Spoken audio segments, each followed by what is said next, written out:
écologique, hein, que vous pouvez joindre tous les jours en semaine de 9h à 19h sans interruption et qui répond à vos questions d'ordre juridique et désormais également financière, organisée voilà, par la Caisse des dépôts.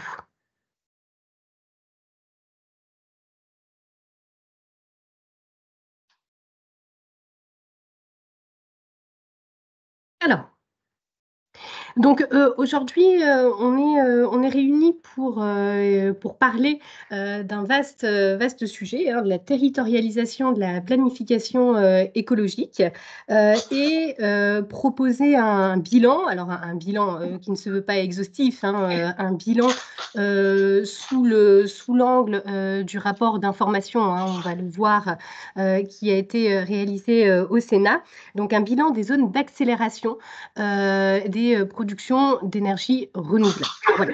Donc on va d'abord commencer par évoquer le plan d'action national, hein, on va le voir, France Station Verte, que tout le monde connaît aujourd'hui, hein, c'est vraiment le plan d'action national de la planification écologique, pour ensuite évoquer la mise en œuvre concrète de la territorialisation, hein, de cette planification écologique, donc un petit peu en entonnoir, hein, finalement, partir du national, voilà, pour évoquer ce champ de la territorialisation, et pour ensuite évoquer la planification territoriale ciblée des énergies renouvelables, hein, pour en venir voilà, ensuite à notre bilan du déploiement des zones d'accélération, hein, qui ont été en principe identifiées fin 2023. Je dis en principe, parce on va le voir, voilà, il y a des exceptions.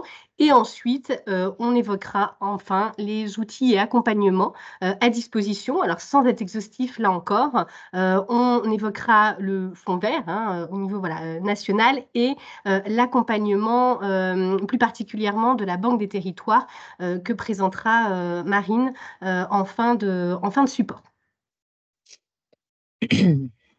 Alors, un plan d'action pour réussir la transition écologique de la nation. Vaste programme lancé donc par le président de la République en mai 2022. Donc, l'objectif, c'est de construire un plan d'action national avec une méthodologie globale, une méthodologie innovante de planification écologique pour atteindre donc des objectifs environnementaux et dont la gestion, en tout cas la conduite, est confiée à la responsabilité de la Première ministre, donc en poste à ce moment-là, avec le soutien d'un secrétariat général de la planification écologique qui a été créé à ce titre. Voilà. Donc on voit qu'il y a vraiment un principe de gouvernance du projet qui est spécifiquement mis en place pour conduire cette planification écologique au niveau national, puis ensuite on va le voir au niveau régional puis départemental. Donc cette planification, c'est une méthode donc globale, on se le disait, dont les objectifs et les leviers ont été définis au terme d'une année en fait de travaux, collaboratifs, hein, avec l'ensemble donc des ministères, des filières économiques, des filières de travail, des filières de réflexion, les associations environnementales, les représentants des collectivités locales, mais également les représentants voilà, d'industrie. Enfin, on englobe un grand nombre d'acteurs qui participent eh bien, à la mise en évidence de 5 défis majeurs de la transition écologique. Donc, quels sont ces défis? Les défis, c'est la réduction des émissions de gaz à effet de serre et la limitation des effets du changement climatique, l'adaptation aux conséquences du réchauffement climatique, la préservation et la restauration de la biodiversité, la préservation des ressources, et notamment des ressources en eau, hein, non, enfin, c'est ce qui paraît assez logique, et la réduction des pollutions qui impactent nécessairement la santé et qui impactent aujourd'hui tout le monde. Voilà.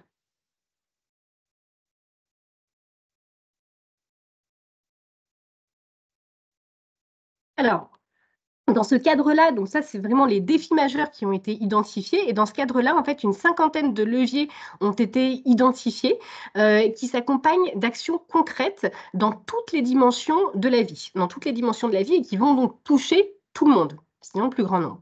Donc, mieux se loger. Hein, puisque ça va impacter du coup tout ce qui est eh bien, offre de logement. Alors, je suis désolée, il y a il y a un petit souci, c'est mieux mieux se loger, c'est le deuxième point. Le premier, il y a une petite coquille, c'est pas mieux se loger, c'est mieux se déplacer. Mieux préserver et valoriser les écosystèmes, mieux produire, voilà. Donc ça, c'est pour ça qu'on intègre aussi tout ce qui est industriel hein, dans la réflexion. Mieux se nourrir avec des meilleures habitudes alimentaires et une meilleure consommation en dernier temps. Voilà, puisqu'on va prendre en compte les impacts environnementaux dans la manière de consommer et on va également participer au développement de tout ce qui est agroécologie et une meilleure production pour une meilleure consommation. Voilà.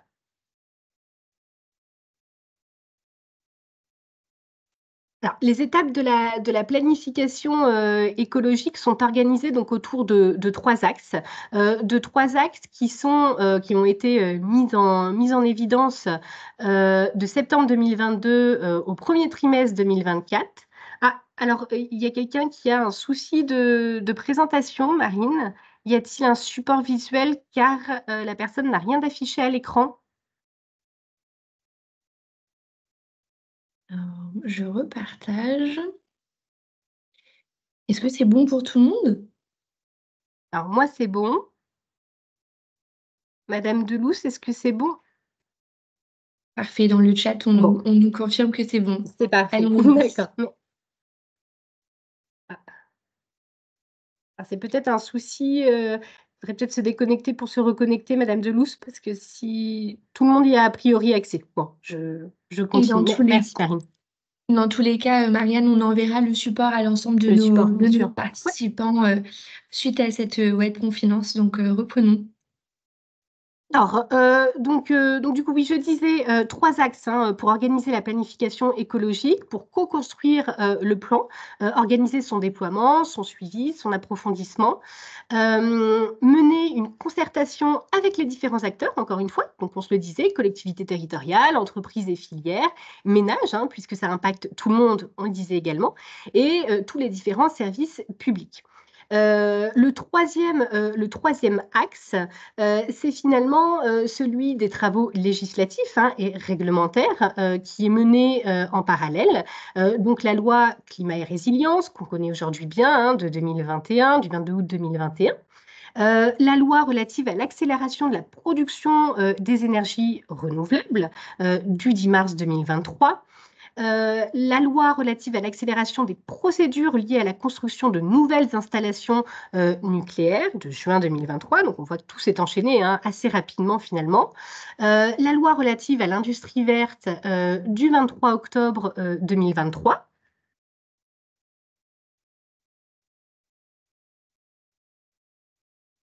Le projet de loi d'orientation pour la souveraineté en matière agricole et le renouvellement des générations en agriculture et le projet de loi donc tant attendu hein, de programmation énergie-climat.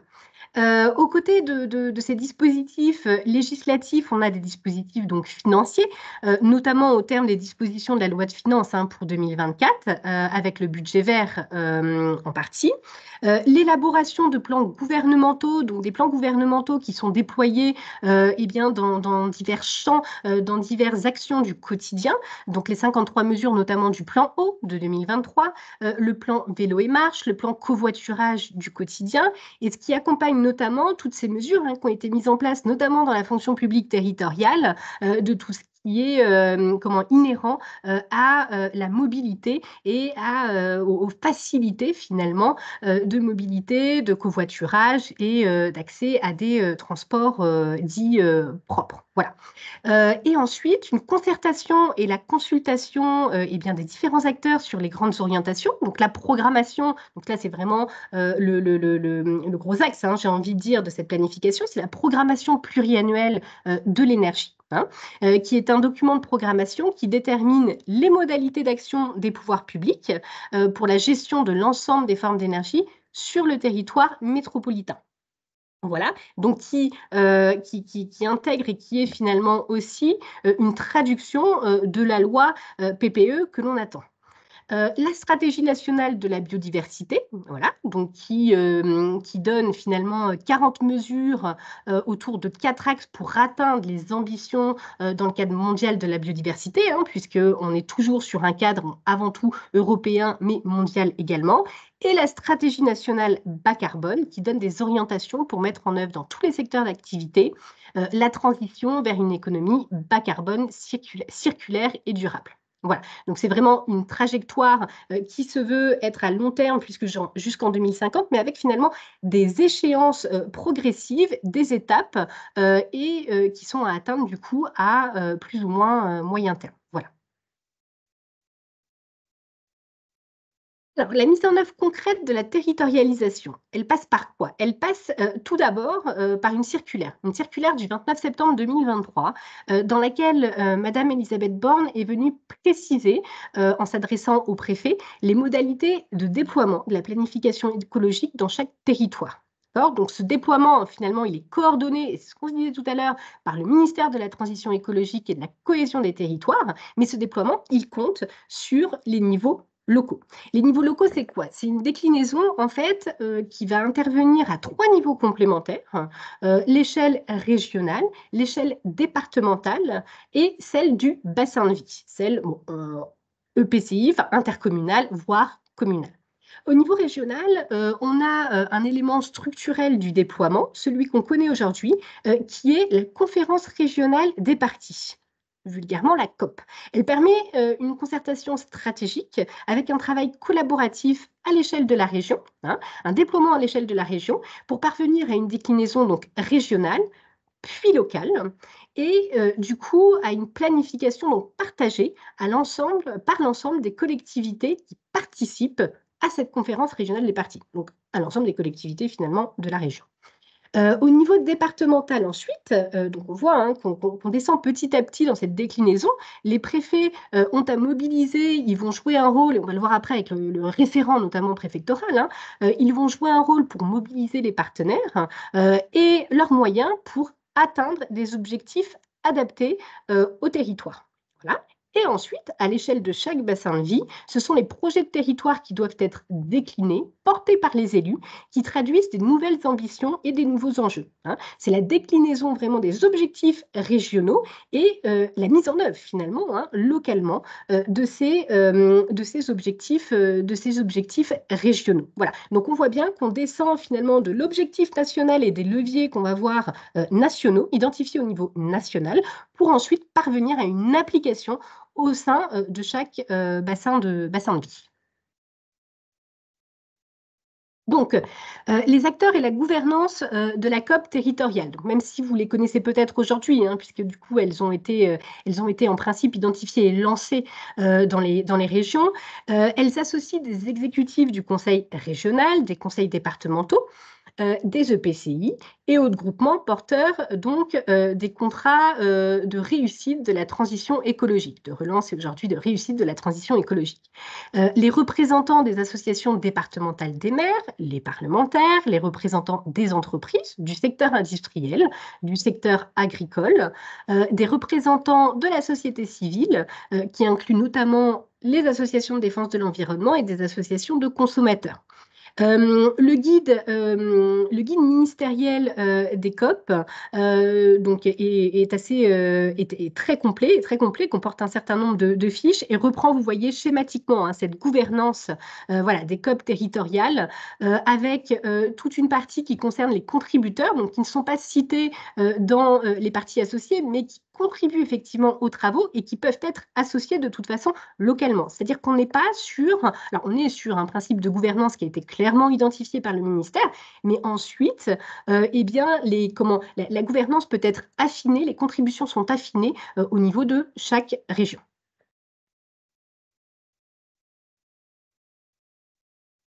Alors, les principales étapes de la COP territoriale, on va revenir dessus rapidement, puisque finalement, les étapes sont censées être passées, en tout cas pour ce premier lancement. C'est un lancement donc, des COP à partir d'octobre 2023. avec une définition des leviers. Donc là, finalement, le préfet de région et le président du conseil régional invitent tous les acteurs territoriaux à une réunion dite de lancement. C'est une première déclinaison, en fait, du panorama des leviers nationaux. C'est-à-dire qu'on va partir des leviers qui ont été identifiés au niveau national pour déterminer un panorama de leviers régionaux et qui vont concerner, du coup, la région en question.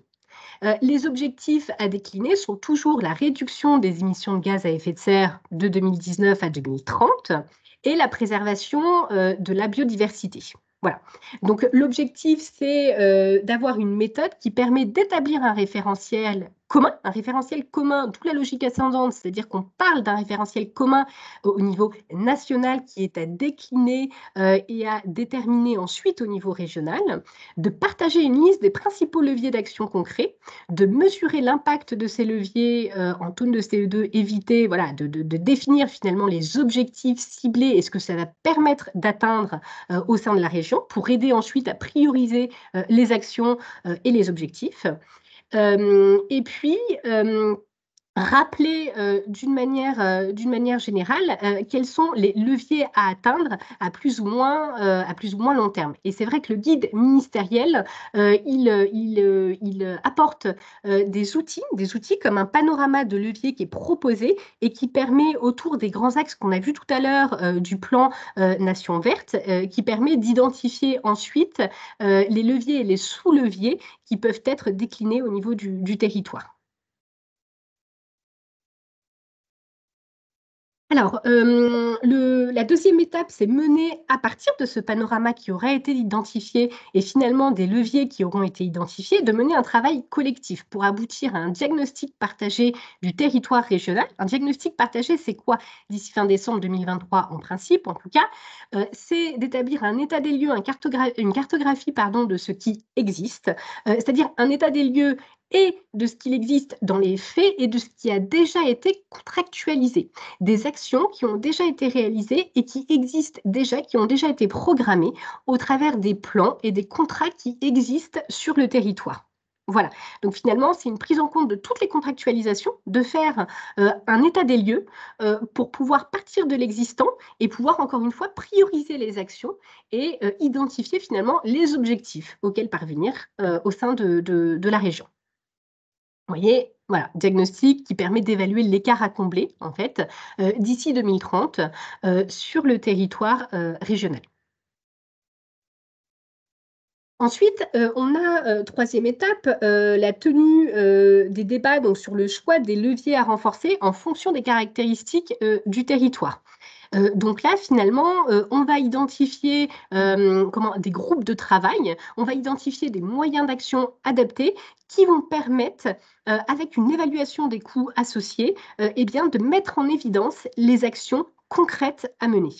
Le ministère propose une méthode de travail, a proposé une méthode de travail. Alors, je ne sais pas si vous, au sein de vos régions, c'est la méthode qui a été mise en œuvre, mais en tout cas, ce qu'il propose, le ministère, c'est 7 groupes de travail, c'est-à-dire 6 premiers groupes qui correspondent aux grands axes, vous savez, aux 6 thèmes de France Nation Verte, qu'on a vu tout à l'heure, et qui permettent d'identifier en fait des leviers pour chacun de ces thèmes, des leviers qui correspondent donc aux caractéristiques spécifiques de chaque territoire.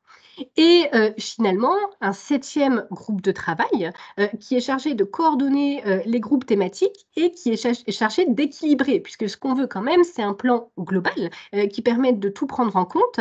Et finalement, il y a un travail de coordination à faire et les 6 groupes ne doivent pas finalement travailler chacun de leur côté. Donc là, l'objectif, c'est de faciliter la communication entre les groupes et de parvenir à un ensemble cohérent de leviers pour le territoire régional. Et ensuite, finalisation de la COP avec des choix stratégiques d'ici l'été 2022. Donc, on part du diagnostic, des débats et des objectifs qui ont été identifiés pour formaliser un plan d'action opérationnel et très clair à l'échelle régionale avec des actions à mener à l'échelle départementale puis locale. Voilà, donc c'est un plan qui est élaboré conjointement par l'administration territoriale, par la région avant tout, et les exécutifs locaux. Il identifie donc des leviers concrets, des actions concrètes à réaliser d'ici 2030. En tout cas, c'est l'horizon.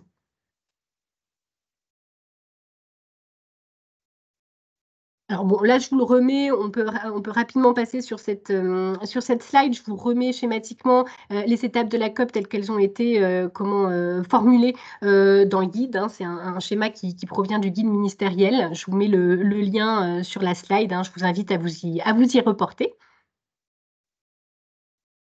Alors, la deuxième étape, donc ça, la COP, c'est vraiment ce qui a été mis en place finalement, plus particulièrement pour la déclinaison, hein, de cette planification écologique au niveau territorial. Mais ce qui existait déjà et ce qui aujourd'hui doit être renforcé, ce sont les contrats de relance et de transition écologique qui ont été engagés donc en 2020 pour organiser la déclinaison du plan de relance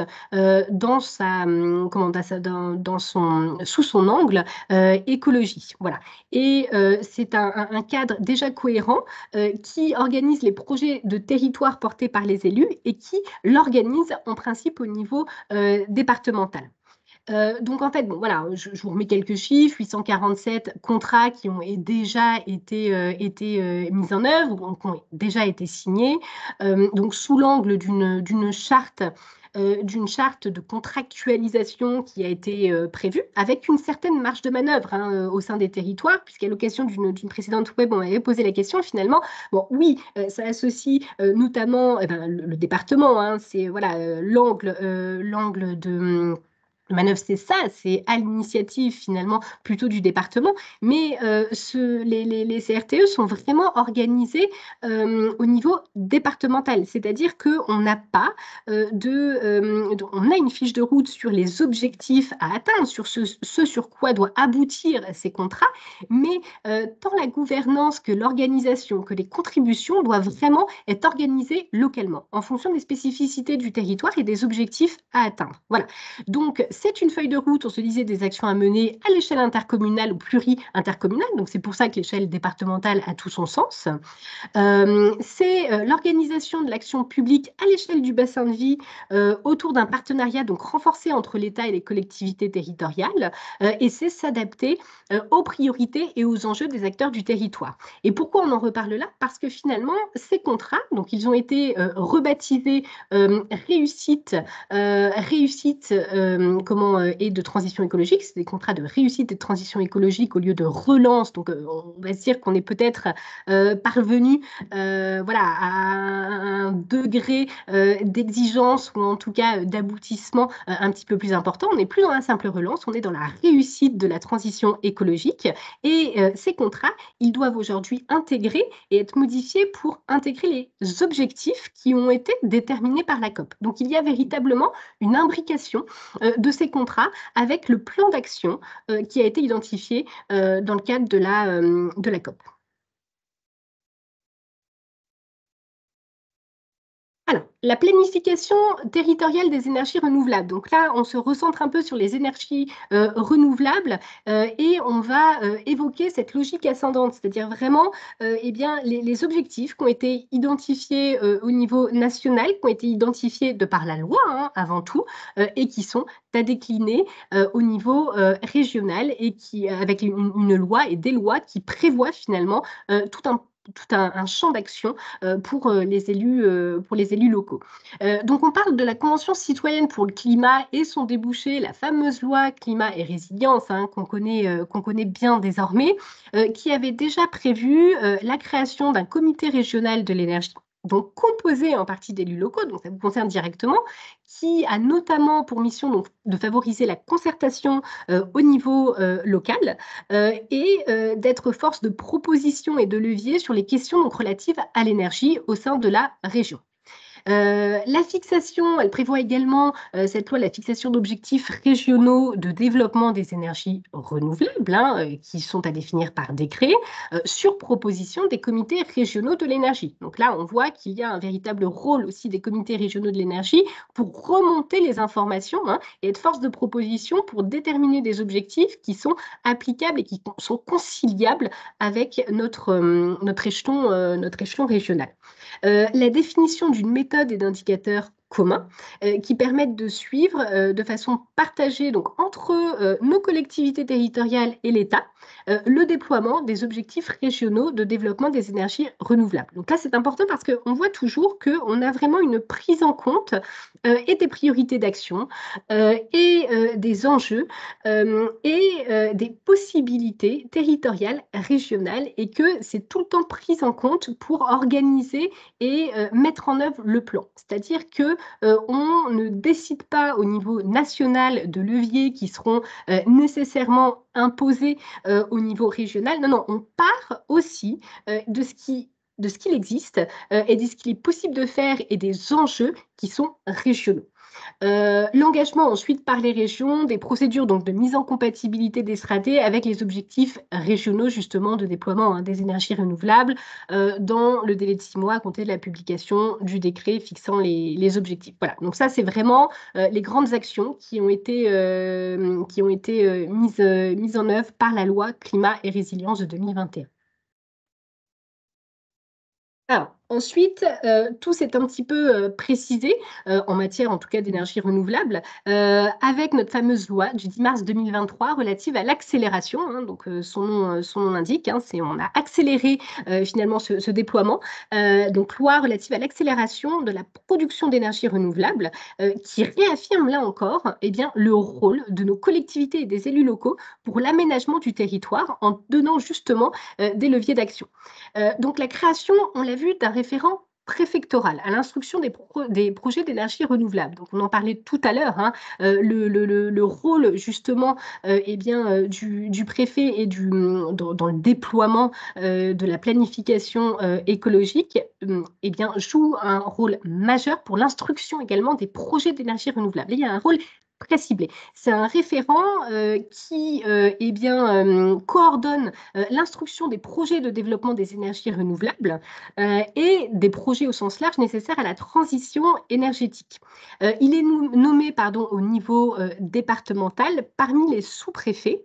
Il facilite les démarches donc, des porteurs de projets, il coordonne les travaux, mais il est également chargé de réaliser, et là c'est important parce qu'il y a un rôle de suivi, surtout que les échéances sont assez lointaines, alors pas pour la mise en œuvre des zones d'accélération en particulier, mais d'une manière générale, la transition écologique et les actions à mener sont sur des échéances nécessairement assez lointaines, enfin 2030, 2050, mais là, il y a vraiment un rôle pour le référent préfectoral, un rôle de bilan annuel de l'instruction des projets sur son territoire et de ce qui a été mis en œuvre. Voilà. Donc l'émission, elle devait au départ être précisée par décret, mais finalement c'est une circulaire de novembre 2023 qui en a précisé les contours, les missions et qui a précisé le rôle finalement de ce référent. Voilà. Donc il est facilitateur et accompagnateur de la planification des énergies renouvelables sur son territoire. C'est vraiment, on peut le voir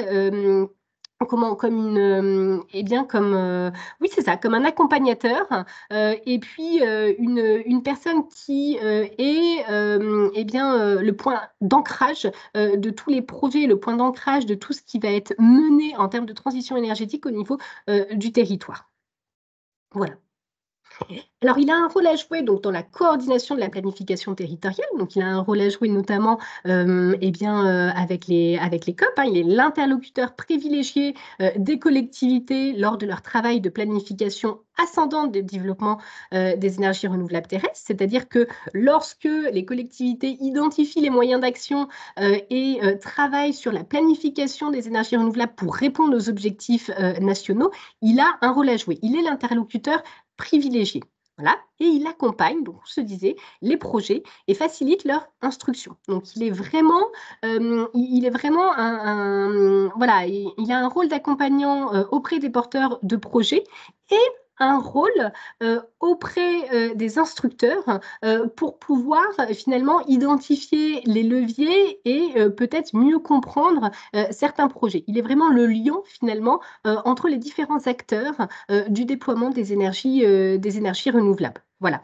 Il s'assure également de la réalisation par les services de l'État, donc il est vraiment, encore une fois, le lien, on se le disait, DDT, DREAL, du bilan annuel, de l'instruction des projets sur son territoire et d'un suivi statistique associé. Ce qui est intéressant pour avoir finalement toujours, quelque part, ce regard un petit peu d'ensemble, ce regard d'ensemble sur la planification territoriale.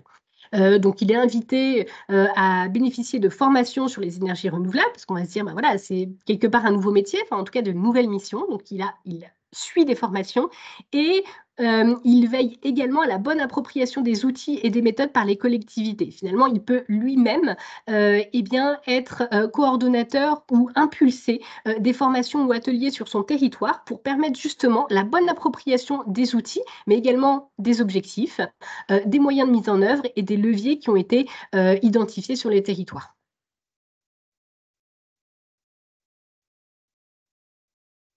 Alors, ensuite, le deuxième pan, donc on a vu le référent préfectoral, ce sont les indicateurs de suivi du développement des énergies renouvelables. Donc ces indicateurs, ils sont déclinés à l'échelle du département et arrêtés par le ministre chargé de l'énergie.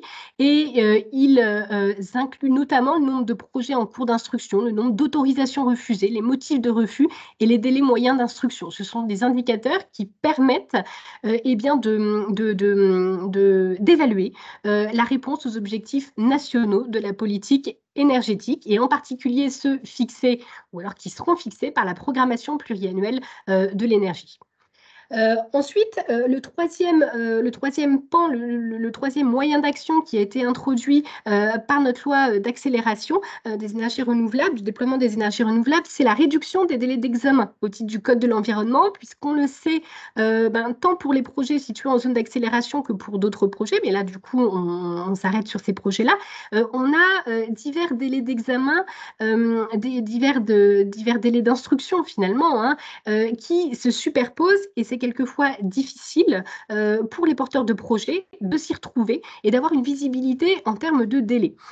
Donc, je vous remets là, alors je vous invite à en reprendre connaissance lorsque vous aurez le support, hein, puisque c'est assez précis. Réduction, vous voyez, de 30 à 15 jours du délai laissé au commissaire enquêteur pour rendre son rapport sur les conclusions à l'issue de l'enquête public lorsqu'il y a lieu, et réduction de 4 à 3 mois de la durée maximale de la phase examen lors de la demande d'autorisation environnementale, puisqu'on est nécessairement sur des projets qui sont soumis à des demandes d'autorisation environnementale, puis disposition donc, qui a été abrogée, cette réduction du délai par la loi Industrie verte, puisque les phases d'examen et de consultation du public seront mutualisées. Donc l'enjeu, c'est vraiment de réduire les délais, et de faciliter l'instruction et le suivi d'instruction des projets menés sur le territoire.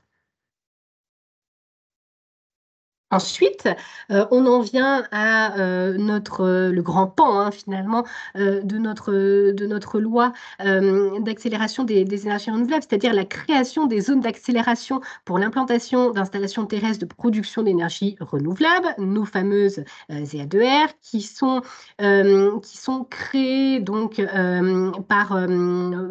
au terme d'une procédure bien ficelée qui a en principe déjà été mise en œuvre, hein, sur les territoires. Donc, c'est l'État mettait à disposition des collectivités des informations pour identifier le potentiel d'implantation des énergies renouvelables sur le territoire. Donc, la loi détaillait les informations qui devaient être fournies pour permettre cette appropriation des données. Et elles étaient donc, ces informations, mises à disposition dans un délai de 2 mois à compter de la promulgation de la loi. Voilà. Et elles étaient mises à jour, parce que ça c'est important, on est sur quelque chose d'évolutif, à chaque révision de la programmation pluriannuelle de l'énergie. Les communes disposaient alors de 6 mois pour identifier ces zones d'accélération. Donc après une procédure de concertation du public dont elle déterminait librement les modalités. Alors ça, c'est vrai que nous, au niveau du service d'information juridique, on a eu pas mal de questions sur cette procédure-là, puisque quelque part, dès qu'on a une certaine liberté, ça peut être assez déconcertant, puisque on n'a pas d'angle d'attaque très ciblé. Et c'est finalement chaque conseil municipal qui devait organiser librement et d'une manière de la manière la plus adaptée possible à leur territoire, hein, et aux enjeux de leur territoire, la concertation du public sur le sujet. D'accord? Donc ensuite, elle devait transmettre ce zonage au référent préfectoral, à l'intercommunalité et le cas échéant à l'établissement porteur du SCOT. Voilà. Durant ce délai, on avait aussi un débat au niveau de l'intercommunalité, hein, de l'EPCI, sur la cohérence des zones d'accélération qui allaient être identifiées avec le projet de territoire. C'est-à-dire qu'on a vraiment ce rôle, non pas de supervision, mais d'intégration de l'intercommunalité qui doit veiller aussi à la cohérence des différentes zones qui sont identifiées sur son territoire. Et à l'issue de ce délai, donc le référent préfectoral arrête la cartographie, donc on voit qu'il a aussi un rôle à jouer du coup dans cette mesure-là, il arrête la cartographie des zones d'accélération et il transmet pour avis au fameux comité régional de l'énergie cette cartographie. Le référent, il consulte au sein d'une conférence territoriale, donc là encore, les intercommunalités et l'établissement porteur du SCOT. Donc on voit qu'il y a, oui, une définition au niveau de chaque territoire communal, une proposition de la cartographie, mais qu'il y a derrière tout ce travail de mise en cohérence, et en tout cas de vérification de la cohérence au niveau intercommunal. Alors, le comité régional de l'énergie rend un avis sur la cartographie. Dans ce cadre, donc, il peut conclure qu'elles sont suffisantes, ces zones d'accélération identifiées.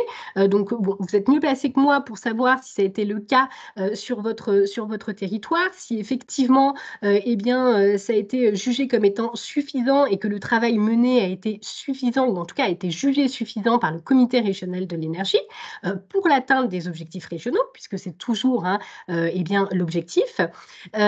Les référents préfectoraux de la région concernée arrêtent ensuite du coup la cartographie des zones identifiées à l'échelle du département.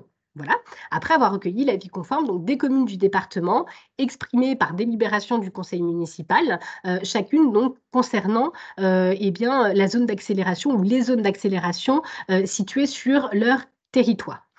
Et si l'avis ne concluait pas à la suffisance finalement de ces zones d'accélération, si ces zones d'accélération sont jugées insuffisantes et que le déploiement ne répond pas finalement aux objectifs régionaux, puisque c'est pour ça qu'il peut y avoir un blocage du comité régional de l'énergie, dans ce cas-là, les zones nouvellement identifiées sont alors soumises dans un délai de 3 mois à la demande des référents préfectoraux au comité régional de l'énergie qui devra émettre un nouvel avis. Donc, on retourne finalement, l'enjeu est de revenir vers les communes, enfin ça s'organise au niveau régional, mais l'enjeu est de revenir vers les communes pour peut-être modifier les zones d'accélération qui ont été identifiées, voire en identifier tout simplement, parce que c'est vrai que si certaines communes n'ont pas joué le jeu, n'ont pas identifié de zone, alors oui, il n'y a pas de sanction prévue par la loi, mais finalement ça peut bloquer, et c'est vers ces communes qu'on va revenir en particulier pour pouvoir parvenir aux objectifs et avoir une cartographie qui corresponde aux enjeux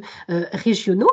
Dans un délai donc, de 2 mois à compter de ce nouvel avis, les référents préfectoraux arrêtent la cartographie des zones identifiées à l'échelle de chaque département. Voilà, après avoir recueilli, là encore, l'avis conforme des communes concernées du département. Alors, je ne sais pas, peut-être que c'est là qu'il y a eu une perte de temps. Là encore, vous le savez mieux que moi. J'imagine qu'à ce niveau-là, certains territoires ont pu perdre du temps, finalement, hein, avec ce va-et-vient dans la procédure, et peut-être qu'il y a encore des blocages aujourd'hui qui sont situés à ce niveau-là, c'est-à-dire une cartographie qui doit être revue, qui n'a pas été jugée suffisante malgré le travail mené et qui doit encore être affinée aujourd'hui.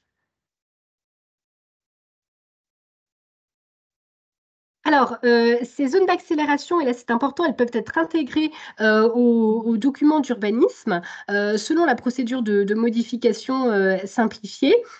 Mais ce n'est pas bloquant, c'est-à-dire que ce n'est pas parce que ça n'a pas été intégré aux documents d'urbanisme que ces zones d'accélération n'entrent pas en vigueur. En tout cas, que les avantages en découlant ne sont pas atteints. si ces zones, elles entrent en vigueur et il n'y a pas besoin voilà, de modifier les documents d'urbanisme. Ces documents d'urbanisme, ils peuvent également fixer des zones d'exclusion. Des zones d'exclusion eh bien, des dispositifs d'énergie renouvelable, mais uniquement lorsqu'il a été arrêté une cartographie de ces zones au niveau départemental et que le comité régional de l'énergie a estimé qu'elles étaient suffisantes. C'est-à-dire, donc, une fois qu'on a la cartographie définitive, bon, susceptible d'évolution, mais la première cartographie définitive qui a été validée, qui a été définie, là, les communes pourraient, au travers de leur PLU, ou les interco d'ailleurs, hein, au travers du PLUI, définir des zones d'exclusion au sein desquelles il ne sera pas possible, du coup, de proposer eh bien, des projets d'ENR. Voilà. Donc, on a toutes ces informations-là. Donc, je vous remets le lien. C'est un guide qui est paru en 2023, en juin 2023, à destination justement des élus locaux sur la planification des énergies renouvelables, qui reprennent, enfin, ce guide reprend toutes ces étapes-là.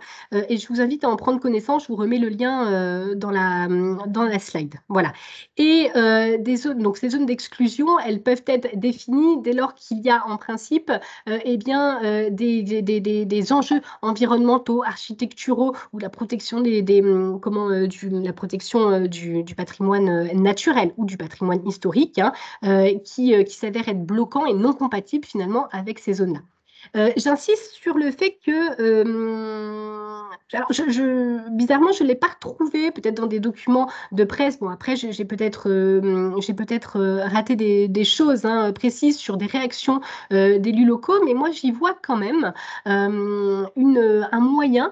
Cette planification permet peut-être aussi aux maires eh bien, de maîtriser, dans une certaine mesure, hein, mais de maîtriser le déploiement des énergies renouvelables. C'est vrai que, notamment en termes d'éoliennes, on avait beaucoup, au niveau du service juridique, beaucoup de questions d'élus locaux qui se demandaient comment ils pouvaient finalement bloquer ces projets-là, parce que des habitants s'opposaient à l'implantation d'une éolienne sur tel ou tel terrain, et eux-mêmes les élus locaux, hein, les maires, notamment, n'étaient pas pour l'implantation sur tel territoire. Ils disaient, bah oui, mais pourquoi on ne demanderait pas à ce que ce soit délocalisé à un autre niveau, etc. Alors, c'est vrai que ce travail de planification, même s'il a pu être identifié comme étant peut-être un petit peu exigeant pour certaines communes, eh bien, enfin, en tout cas, c'est ce qui a pu être identifié par certains élus et c'est ce qu'on a ressenti au travers des réactions hein, des élus qu'on avait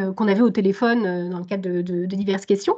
Eh bien, c'est un travail qui est nécessaire, bon, bah, déjà pour le déploiement et pour l'accélération de ce déploiement hein, des énergies renouvelables, mais également peut-être voilà, pour maîtriser et pour que les exécutifs locaux aient un levier d'action. Voilà, un levier d'action leur permettant de maîtriser ce déploiement.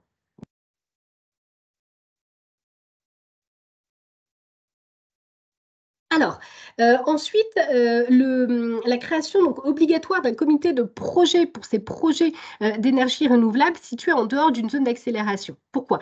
Parce qu'en fait, ces zones d'accélération, ce ne sont pas des zones exclusives. Les porteurs de projets peuvent proposer eh bien, un projet d'implantation en dehors de ces zones qui auront été identifiées. Voilà. Simplement, elles n'auront pas les avantages que l'on verra par ailleurs, notamment sur la réduction des délais de mise en concurrence, tout ce qui est levier financier. Elles ne les auront pas nécessairement, mais ce n'est pas pour ça que c'est complètement bloquant. Les projets peuvent être autorisés. Voilà. Donc, on a des zones finalement identifiées, des zones privilégiées, hein, les zones de déploiement qui auront été identifiées, qui ont été cartographiées, ne sont pas exclusives. Elles sont à privilégier nécessairement. Et ensuite, on a des zones, par contre, qui peuvent exclure, dans lesquels sont exclus tous ces projets et qui auront été identifiés par les communes, hein, notamment dans le cadre de leurs documents d'urbanisme. Enfin, le cas échéant, ce n'est pas obligatoire d'en prévoir. Voilà. Donc, c'est un système de cartographie qui permet d'impulser la démarche, de privilégier certaines zones, d'en identifier en raison de leur potentiel hein, voilà, sur le territoire, mais qui ne sont pas bloquantes. Voilà. Faut bien, et qui sont évolutives. Il faut vraiment voir que ce n'est pas un travail qui a été mené à un instant T et qui n'est pas évolutif, qui ne prendra pas en compte les différentes évolutions du territoire. Non, c'est évolutif, mais voilà, on fait un travail de cartographie pour pouvoir identifier et privilégier dans ces zones-là le développement des dispositifs d'énergie renouvelable. Donc, ce comité de projet, eh bien, il est réuni lorsque justement il y a un projet présenté en dehors eh bien, des zones d'accélération qui auront été identifiées.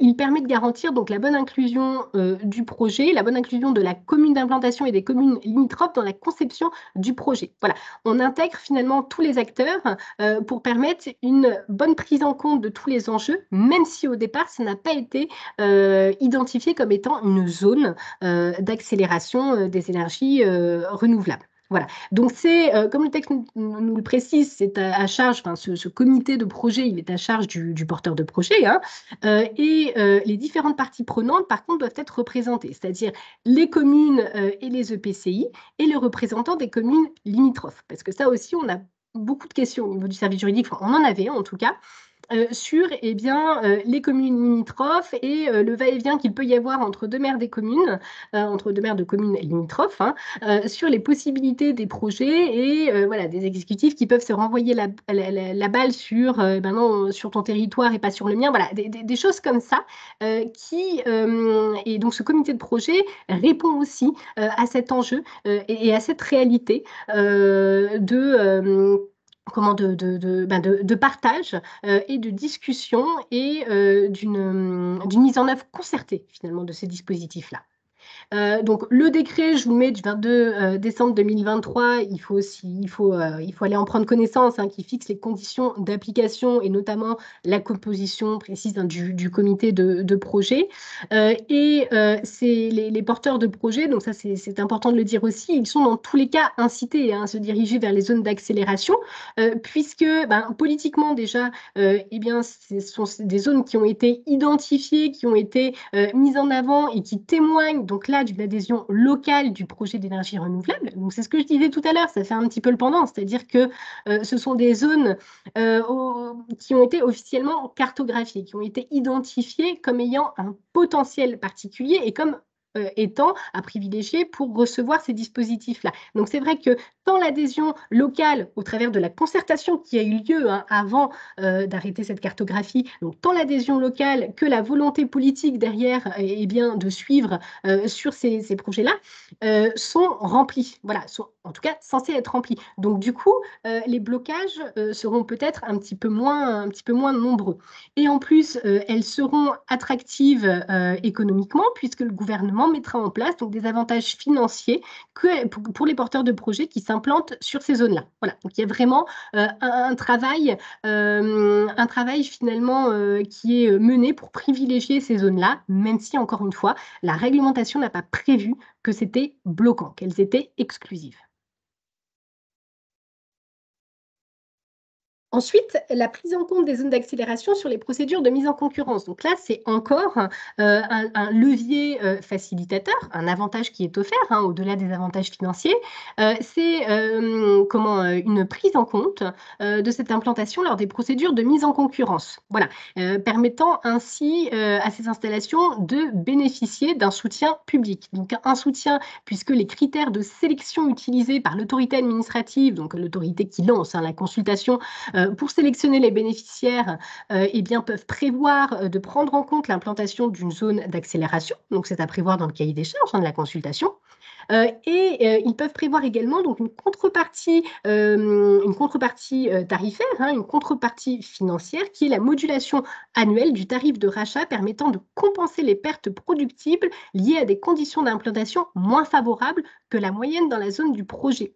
Ce qui veut dire que finalement, peut-être que malgré le potentiel qui aura été identifié, l'implantation d'un projet dans telle zone cartographiée hein, comme étant susceptible de recevoir des dispositifs de production des énergies renouvelables, peut-être que ce territoire finalement il ne permettra pas une productibilité aussi intéressante que dans une autre zone du territoire qui, elle, n'a pas été cartographiée, mais finalement, eh bien, il va y avoir un avantage financier qui va permettre, sinon de compenser, en tout cas de réduire l'écart et la perte, entre guillemets, qui pourrait être subie par le porteur du projet. Voilà. Et ces dispositions que je vous mettais ne nécessitent pas de mesures réglementaires d'application, mais tout est à préciser dans les cahiers des charges et dans les contrats qui sont conclus avec les porteurs de projets. Alors, on va passer à un petit bilan sur le déploiement de ces zones d'accélération des énergies renouvelables. Un bilan, alors voilà, je vous préviens qu'il ne se veut pas exhaustif parce que bon, aujourd'hui déjà il est assez tôt hein, pour faire. Bon, c'est vrai que en principe depuis fin décembre elles sont identifiées, mais on sait, enfin fin décembre, non, premier trimestre 2024, mais on sait que ce déploiement, il est encore en cours, qu'il y a eu des blocages et que tout n'est pas réalisé et qu'il y a en plus encore un travail à mener sur le territoire et un travail à mener en termes, on va le voir, de planification écologique, hein, de par la loi qui n'a pas encore été promulguée. Donc, on a un système, un portail de cartographie d'abord, qui permet de visualiser les enjeux et qui permet de prendre en compte aujourd'hui ce qui a été identifié en termes de zones. Ça permet d'appuyer les communes donc, dans l'identification des zones propices à justement l'implantation des énergies renouvelables sur le territoire et surtout aujourd'hui du coup de faire un état des lieux. Ça permet d'avoir des données exhaustives, des données chiffrées qui permettent un meilleur traitement des données, une meilleure appropriation, une meilleure visualisation des données et qui permet eh bien, de prendre en compte les spécificités du territoire et de prendre en compte ce qu'il existe, les enjeux et le potentiel du territoire. Voilà. Donc c'est le portail, donc je vous mets le lien hein, vers la nouvelle version du portail et je vous invite à vous y reporter. Oui. Alors, je me permets de m'interrompre quelques instants. Madame Gâteau-Lachaise, je vois, oui, le portail donc cartographique où les communes doivent inscrire leur ZAER est vécu comme une usine à gaz. Cela rend difficile le récolement dans les petites communes. Alors, je vous rejoins, c'est un système, et c'est ce que je disais, vous savez, quand je parlais même des modalités de consultation qui sont à définir au niveau local et donc par les conseils municipaux. Je vous disais qu'on pouvait y voir quelque chose d'assez exigeant, quelque chose d'assez fastidieux et quelque chose qui peut être bloquant. Et notamment, je vous rejoins du coup dans les petites communes, dans les communes rurales. Et ça a pu, et c'est vraiment ce qui ressort de nos échanges hein, avec les élus, ça a pu être un élément bloquant et un élément qui a beaucoup interrogé les élus, pourquoi toutes les communes doivent être amenées à identifier ces zones. Et donc là, c'est la même question. Les communes, elles doivent inscrire sur ce portail-là les zones qui ont été identifiées. Et c'est un travail, donc vous le dites, une usine à gaz qui peut s'avérer problématique. Malgré tout, finalement, eh bien, aujourd'hui, c'est un travail qui, je pense, s'avère fastidieux aujourd'hui, mais qui, à terme, va permettre d'identifier eh bien, au niveau de chaque territoire des données peut-être beaucoup plus digestes, des données beaucoup plus visibles et qui pourront en plus être partagées entre tous les territoires. Donc c'est vrai, je comprends complètement, comme d'autres mesures, voilà, c'est assez complexe. C'est peut-être une usine à gaz dans les faits aujourd'hui, mais c'est un portail qui vraiment est un outil de la planification territoriale écologique aujourd'hui et du déploiement des zones d'accélération. Et c'est un portail qui pourra aussi peut-être aider dans l'instruction finalement des dossiers lorsque une commune sera finalement confrontée à un projet en dehors d'une zone parce que finalement la zone n'a pas été cartographiée, la zone est peut-être limitrophe d'une autre commune qui elle dispose d'une telle zone, peut-être que cette cartographie qui permettra d'avoir en temps réel finalement les éléments d'information permettra peut-être d'inviter le porteur du projet à se reporter dans une zone de la commune limitrophe. Vous voyez, il y a tout un travail de concertation qui, je pense, est très intéressant au travers de ce portail cartographique. Même si je comprends, voilà, c'est un travail monstrueux hein, pour les communes, notamment pour les petites communes, et notamment en raison du manque peut-être de ressources techniques. Alors après, c'est vrai que n'hésitez surtout pas, je le pense, comment vous rapprocher aussi hein, du référent préfectoral, parce que je pense qu'il a aussi tout son rôle à jouer pour accompagner notamment les petites communes dans ce travail-là. Hein. Voilà. Alors, ensuite, le rapport, donc je vous disais, quand je vous parlais du bilan en préambule, quand je vous exposais le sommaire tout à l'heure, le bilan, on peut d'abord le faire au regard du rapport d'information, de la mission d'application qui a été lancée et qui a été adoptée donc, par la Commission le 13 février 2024. Qui fait état donc des textes réglementaires qui ont été publiés, des circulaires édictés et des dispositions qui aujourd'hui manquent encore à la mise en œuvre de la réglementation des zones d'accélération des énergies renouvelables. Le constat aujourd'hui, bon, il, il n'est pas forcément très favorable. Pourquoi? Parce que on a finalement des mesures réglementaires qui manquent, des mesures importantes hein, qui n'ont pas été prises, qui étaient prévues par la loi et qui n'ont pas été prises.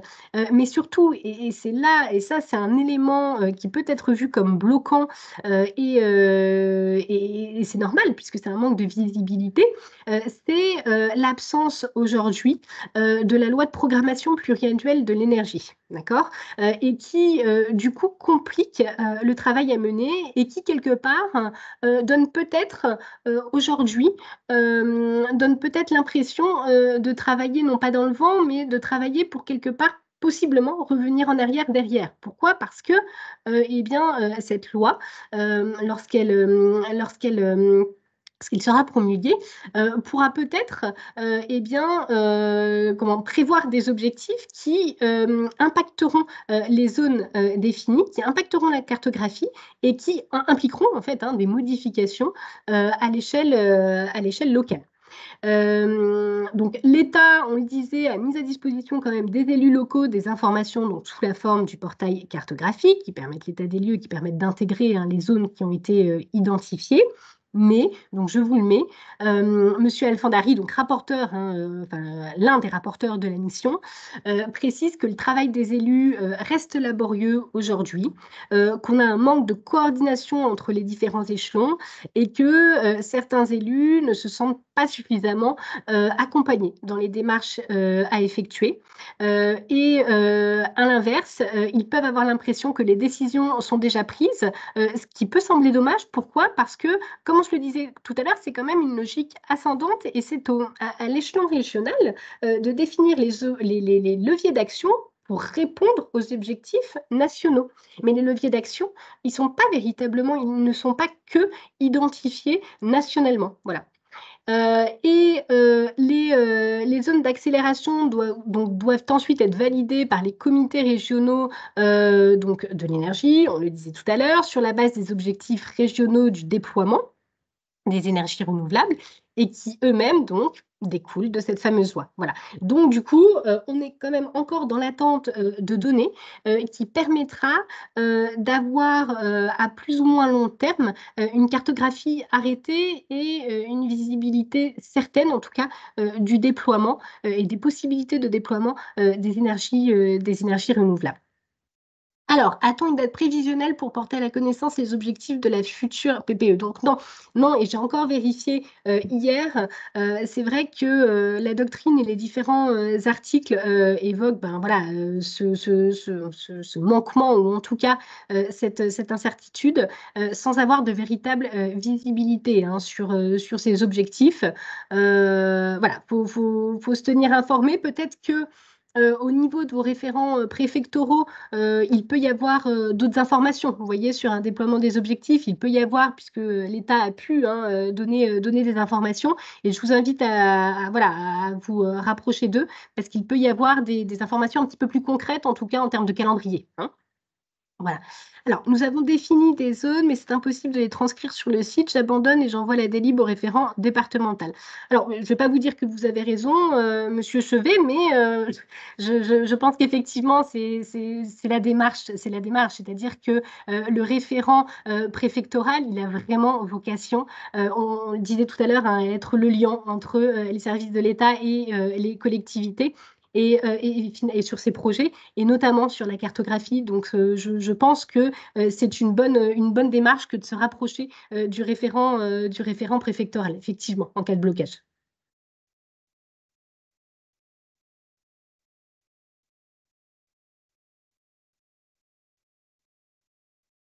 Alors, Peut-être, bon, ben, je te laisse la parole, Marine. merci Marianne. Avant de se lancer dans un volet plus outils, accompagnement et dispositifs de soutien notamment, est-ce que vous avez peut-être d'autres questions ou d'autres témoignages à apporter, soit en direct, soit dans le chat, suite aux différents éléments présentés par Marianne?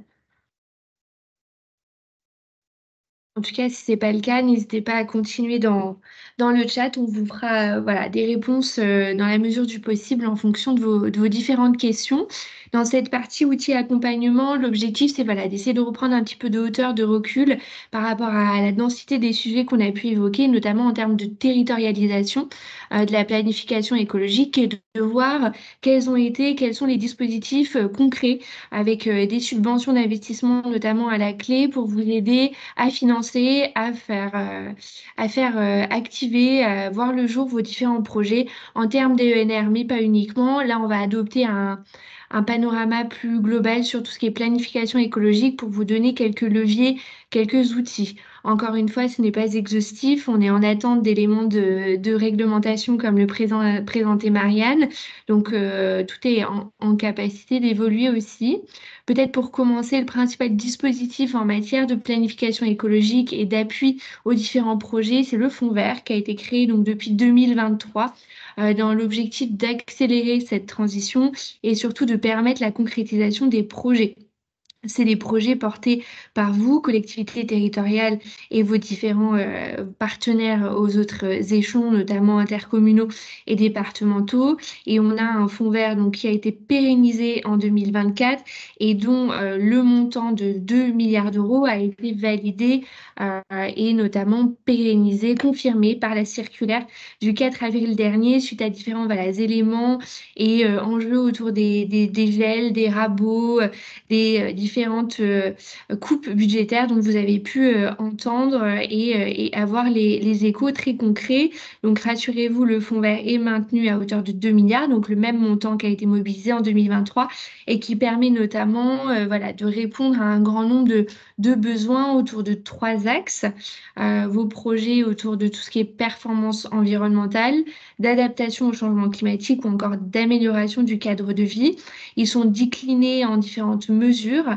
Alors malheureusement, pas de mesures autour des ENR qui nous a intéressés aujourd'hui, mais les mesures sur l'ensemble des autres dimensions qu'évoquait Marianne par rapport à mieux se loger, mieux se déplacer notamment avec un grand focus autour de la rénovation énergétique des bâtiments et particulièrement des bâtiments scolaires ou encore des enjeux autour de l'accélération des mobilités durables dans les zones peu denses et dans les communes rurales notamment qui font l'objet des priorités de ce Fonds vert 2024. On vous a remis quelques chiffres clés par rapport à la réussite du Fonds vert en 2023 qui a permis notamment d'assurer sa pérennisation. Comment ça se passe concrètement, ces différentes mesures, différentes subventions d'investissement qu'il est possible d'aller renseigner, d'aller obtenir, notamment à l'échelle des préfets de région, des préfets de département. N'hésitez pas à cliquer sur le lien qui a été ajouté sur la slide dans Aide territoire. Vous avez une présentation des différentes mesures et surtout des subventions associées. On a une quinzaine de mesures et une mesure transversale d'ingénierie qui vous permet, si vous n'avez pas notamment les pièces disponibles, les pièces jointes disponibles, je pense à la mesure rénovation énergétique, il est nécessaire d'avoir des audits pour pouvoir obtenir des subventions d'investissement pour réaliser ces travaux de rénovation énergétique, notamment de vos bâtiments publics, par exemple de vos écoles. N'hésitez pas à, voilà, à poser des questions et à déposer un dossier, notamment en ingénierie, pour obtenir des subventions pour réaliser ces audits et ensuite obtenir différentes subventions pour réaliser vos travaux. L'objectif, c'est le passage à l'action et il y a un grand nombre de parties prenantes qui sont associées, que ce soit la NCT, l'ADEME ou les agences de l'eau, notamment autour des mesures relatives au projet de renaturation des villes et des villages en lien avec les enjeux de biodiversité notamment. Donc le fonds vert est riche, n'hésitez pas voilà, à contacter, à vous renseigner sur Aide territoire et à déposer des dossiers. Et je fais écho à ce que disait Marianne par rapport au rôle du référent préfectoral. C'est également le cas pour le fonds vert.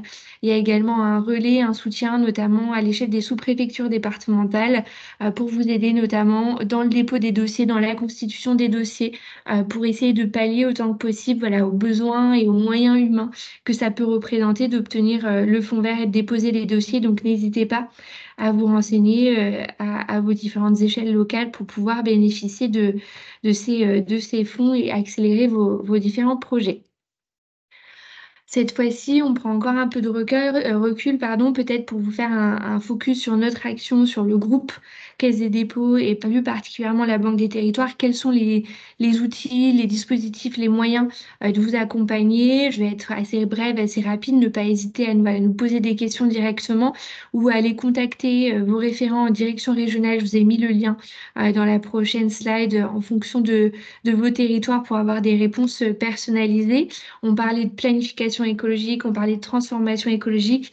Tout ceci est au cœur de l'action menée par le groupe Caisse des dépôts et également évidemment par la Banque des territoires, qui est, je rappelle, une direction du groupe Caisse des dépôts, en lien avec d'autres filiales et opérateurs, notamment BPI France par exemple. Il a été annoncé donc en septembre 2023 par ce monsieur Éric Lombard, directeur général, 100 milliards d'euros sur 5 ans pour accélérer cette transformation écologique mobilisée par l'ensemble des parties prenantes du groupe et évidemment par la Banque de territoire pour permettre d'accélérer et de concrétiser surtout les différents projets de transformation écologique, que ce soit en matière de NR ou en matière de rénovation énergétique, par exemple. Comment ça se concrétise à l'échelle de la Banque des territoires? C'est un plan stratégique à horizon 2028 qui est composé de 8 mesures phares dédiées exclusivement à la transformation écologique et à la durabilité, l'habitabilité des territoires, avec notamment des enjeux de réhabilitation du parc, de mix énergétique décarboné ou encore de mobilité, de biodiversité ou de préservation de la ressource en eau. Vous avez aussi le pendant et le deuxième pied, la deuxième jambe de la Banque des territoires autour des enjeux de solidarité, notamment de logement social, notamment de réindustrialisation. Je ne développerai pas plus. En tout cas, ça s'inscrit spécifiquement dans notre action et sur l'ensemble de ces mesures-là, on va pouvoir mettre à disposition un continuum d'offres, une capacité à vous accompagner sur l'ensemble de la chaîne de valeur de vos projets pour, encore une fois, passer à l'action, concrétiser vos démarches, vos ambitions et vos idées. Pour aller rapidement sur ces volets-là, et voici le lien, ne pas hésiter à cliquer et trouver votre interlocuteur en direction régionale, en plus du service juridique Rural Consult qui permet de répondre à vos questions juridiques précises. Ne pas hésiter à nous contacter pour qu'on puisse regarder ensemble ce qu'il est possible de faire pour vos projets. Rapidement, la chaîne de valeur de l'offre qu'on vous propose, c'est à la fois conseiller.